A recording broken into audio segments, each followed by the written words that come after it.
Allez, Bounassar. oui, Le but. allez, Regardez, oui. Bounassar, magnifique. Il a réussi, Bounassar. Regardez, tout le monde exulte ici. Transféré dans le meilleur club du monde, appelé par Didier Deschamps en équipe de France, la carrière de Bounassar a enfin pris une revanche salvatrice sur tous ceux qui l'ont critiqué par le passé. Mais alors comment ce garçon à problème du centre de formation de l'Olympique Lyonnais, risé du peuple marseillais, a réussi à atteindre un tel niveau? C'est ce que nous allons voir dans ce 5e épisode de Déclic. T'attends le déclic qui te rendra riche et célèbre, jusqu'à ce que la réalité vienne briser tes rêves. Le jeune Bouna, né et vit dans le 7e arrondissement de Lyon, commence le football au FC Gerland avant de rentrer dans le centre de formation de l'Olympique Lyonnais. Ses qualités font l'unanimité chez les formateurs, mais son instabilité, ses retards et ses problèmes de comportement poussent les dirigeants lyonnais à s'en séparer. À 14 ans, Bounassar joue dans différents clubs amateurs avant de rencontrer un recruteur du FC Metz qui le fait signer chez les Grenats. Il commence chez les jeunes du club, mais comme à Lyon, sa nonchalance et son manque de concentration lui vaut des réprimandes, et le dirigeant du centre de formation de l'époque, Denis Schaffer, lui pose un ultimatum. Quelques jours plus tard, Sarr a pris sa décision, il a décidé de changer sa mentalité et de se concentrer sur son football. Il signera son premier contrat pro l'année suivante. Il rentre pour la première fois en professionnel en juillet 2011 pour un match de Ligue 2 face à Tours et joue un peu plus de 20 minutes. 4 ans plus tard, il a joué 104 matchs pour Metz en inscrivant 8 buts et en délivrant 9 passes décisives. Il joue partout sur le front de l'attaque, côté droit, côté gauche, en 10, en faux 9 et même en pointe. Malgré des statistiques très moyennes, une bonne mi-temps face à Marseille suffira à convaincre les Olympiens de lâcher 2 millions d'euros sur lui. Mais il arrive avec un poids sur les épaules et la mission de remplacer Thauvin et Payet partis en Angleterre. Mission quasiment impossible pour lui et il devient rapidement la cible numéro 1 des supporters marseillais.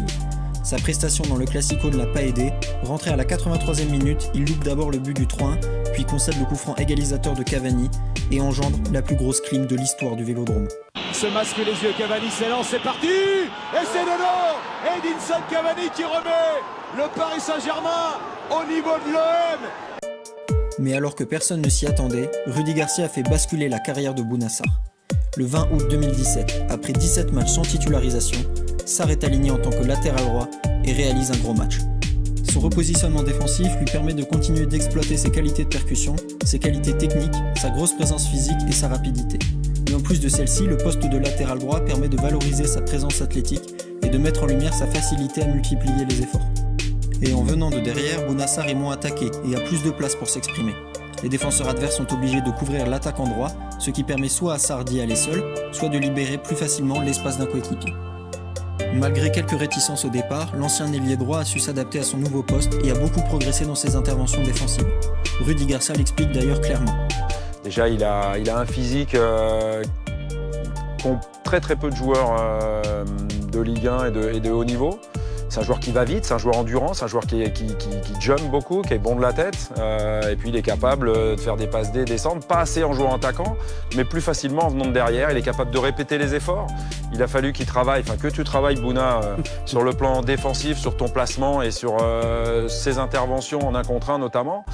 Mais c'est un joueur qui est en train de prendre une dimension depuis la saison dernière vraiment très intéressante pour nous, l'OM, et pour lui, parce que pour moi, sa carrière ne fait que débuter à ce poste-là. Et c'est donc grâce à Rudy Garcia, grâce à ce repositionnement que Bounassar a su relancer sa carrière, faire taire tous les détracteurs, en signant même l'été dernier au Bayern de Munich contre 8 millions d'euros. Mais Bouna, aujourd'hui, fait partie des meilleurs latéraux droits. Des carrières qui ont basculé comme celle-ci, il y en a beaucoup d'autres. Et pour les découvrir, je te dis à dans 2 jours pour un nouvel épisode de Déclic, ou sur la chaîne pour voir les précédents épisodes. Clairement, bye bye, papa.